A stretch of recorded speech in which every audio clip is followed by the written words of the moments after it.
Hey, and welcome back to the Spruce Grove Public Library's YouTube channel. I'm Sarah, the Children and Youth Services Librarian, and we are continuing reading Love, Hate and Other Filters by Samira Ahmed. Now, this book is for the Global Read Aloud 2018 book picks, the team pick specifically, as we are also reading another book. So we've got Boy Called Bat, which is our chapter book pick that we're reading as well, and as I said, Love, Hate and Other Filters. So we're reading these two, and we've only got about just over another week left until the end of the project, so we're going to continue reading them. So do join us and have some fun reading along. And if you haven't already joined us before, then do go back, watch the other chapters, and then the whole stories will make way more sense. So we are going to continue today with chapter 15. So, I tried to keep my head down at school, but the vandalism at my parents' office combined with my friendly police escort makes me an attention magnet. And by attention I mean open-mouthed, "you're a freak" stares, or puppy dog eyes and shoulder pats. I want to disappear and blend into the throng of students scurrying to class, but you can't blend in when you're the only brown kid in a swell of white students. I can't remember a single thing from any class, except that Brian was absent, suspended. Small blessings. The day ends with me at my locker, sighing heavily as I fill my backpack. When I stand, Phil is beside me. He leans forward like he wants to whisper something, but my withering glance holds him back. Apparently I have the power to freeze-frame people mid-step. A single kind word from him and I will fall utterly to pieces. What I want is for him to flash me a brilliant smile and to take determined strides towards me and kiss me in front of everyone. What I really want to do is to do that to myself. I block the scene so when we kiss, faces around us blur, a filtered lens diffuses the light, and a smoke machine blows gauzy wisps of grey across the floor. And when we stop, I tell him my parents have changed their minds, and I'm going to film school. I'm leaving for New York and he's coming with me. And then he draws me close and we kiss again as "the end" flashes across the screen. In real life he turns and walks away. Violet agrees to join me at my parents' clinic so I can document the aftermath of the crime. Filming calms me down, I said. Before that camera is my shield, but when I'm hiding behind it, I'm also in control. There are a couple of police cars in front of the office, along with a brown van with white letters reading "Glass Doctor," parked at the curb. The large plywood board that last night covered the broken window now leans against the brick wall. I hand Violet my minicam. I'm going to take my good camera. Maybe you can help me get a few establishing shots. Violet nods, and I wait for her usual comment, something pithy or flirtatious. I mean, the handsome gum-chewing Captain America-esque Officer Jameson is just feet away. But nothing. A nod is all I get, then a slight smile that doesn't find its way to her eyes. Violet rubs my shoulders and then turns, camera in hand, too quietly to honour my request. I raise my good camera to my eye, and from a distance I film my father speaking to the window repairman. He slumps as he talks, and the grey hair at his temple seems more prominent. I approach the broken window, slowly panning across the yellow crime scene tape that stretches the length of the one-story building. Through the window frame I focus on the slivers of sparkly glass that escape the vacuum, and my father looks up and sees me with my camera, and narrows his wary eyes.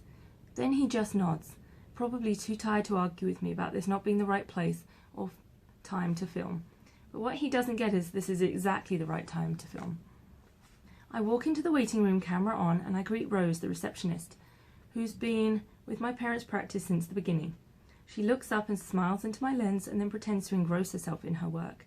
But what could she possibly be doing? My parents aren't seeing patients right now. They can't. The office is still closed.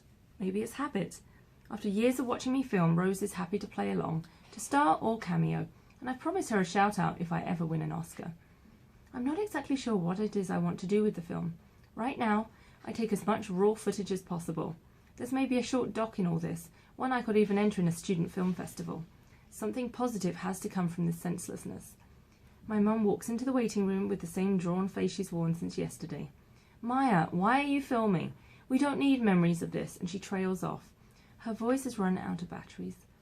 Maybe the footage will be helpful for the insurance company. It's a feeble excuse, but she nods anyway, and then heads towards the back without another word. Maybe she's right. I don't need to document the last 3 days. I need to delete them from existence. Outside, my dad, Violet, and 3 police officers surround the open window of Officer Jameson's squad car. The radio blasts, and Violet gestures to me to hurry up and join them. A man's deep voice rings over the car speakers. It's not him, it's not him, Violet repeats as I jog up to the car. It's not who? They don't think the Aziz guy is the terrorist. It's not him. I put my hand to my chest to catch my breath, and I squeeze my eyes shut. My mind's camera rolls, and the newscaster's words emerge from the radio in 3 dimensions, hanging in the air in block letters. Truck rental linked to suspect with possible white supremacist ties. Aziz cleared. Citizenship, his American dream. Police execute search warrants. And my mouth hangs open. I should be more relieved that it isn't a Muslim responsible, but all I can think is the carnage. Over 100 people are dead, and there have been more than a dozen of attacks on Muslims in retaliation for a crime no Muslim committed. My father and the police stand at a grim-faced attention until the station breaks for commercial. Officer Jameson turns down the dial. I hope this curbs the threat from our neighbourhood vandal. I'm going to check with the chief. I'm sure he'll want police detail to stick with your family for at least another day. My dad nods, and his mind clearly elsewhere. Thank you. If you excuse me, I need to tell my wife the news. And he doesn't say a word to me. He hurries back to his office without glancing back. Violet takes me home, and we raid the fridge. She grabs a couple of leftover samosas and tosses them in the microwave. I pour us glasses of chilled mango juice. I wish I had vodka to spike those, Violet said. I have to laugh, it feels good. Yeah, that would go over really big with the parentals. I'm trying to help you relax. You should be psyched it's not the Muslim guy. It's some asshole white supremacist dude. This will all blow over and your parents will let you go to New York. We should be celebrating. I shake my head. That's not how this is going to work. Violet's impish smile fades. Why not? Are you kidding? All this stuff happened when they only suspected it was a Muslim. Imagine if the next time it actually is a Muslim. Like that guy, someone who just happens to have my last name, which is actually sort of common. My parents told me these stories about these things happened after 9/11. People getting beaten up and harassed because they were brown. Some of them weren't even Muslims. This brick through the window? The Brian bullshit at school? I don't see how my mum is ever going to recover. Or my dad by the looks of it. As I say these words to Violet, I'm suddenly fearful that my parents could take away a lot more than just NYU. They could take away Batavia.